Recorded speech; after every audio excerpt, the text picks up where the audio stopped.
Pushtimi i Ukrainës nga Vladimir Putin është përshkruar nga një vend tjetër në kërcënim si një nga gabimet më të mëdha strategjike dhe taktike në historinë e vonë ushtarake.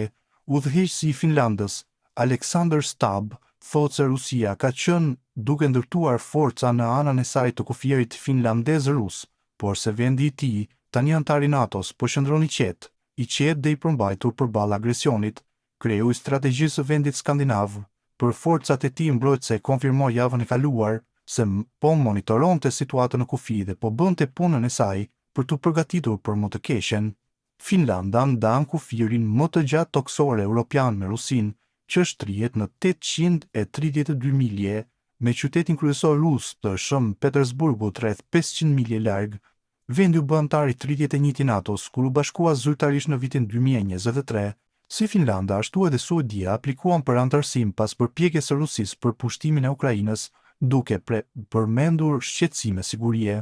Rusia kundërshtoi me vendosmëri vendimin ndërsa Moska po bëhej gjithnjë më e lodhur nga realiteti se trupat e NATO-s mund të pozicionoheshin kaq afër territorit rus.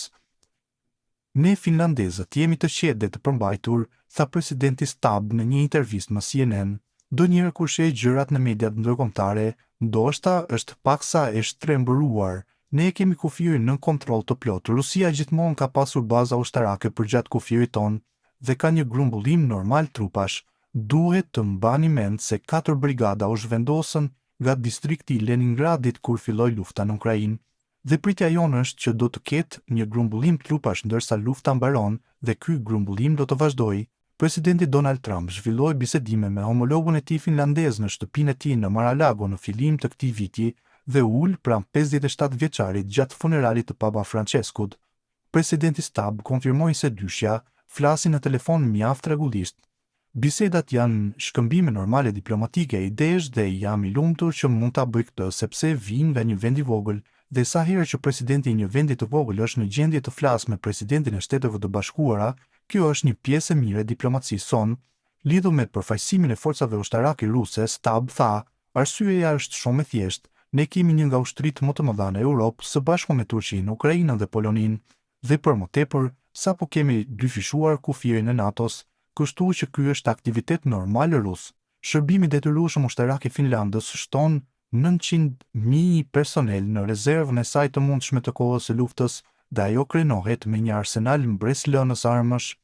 Me 64 avion luftarak F-35 të blerë së fundmi, Stab shtoi, ne nuk i kemi sepse jemi të shqetësuar për Suedinë, e kemi sepse duam të krijojmë një pengesë kundër Rusisë. Një nga kufijt për të cilët francezët duhet të shqetësohen më pak është kufiri finlandez. Ne e kemi në kontroll me aleatët tanë.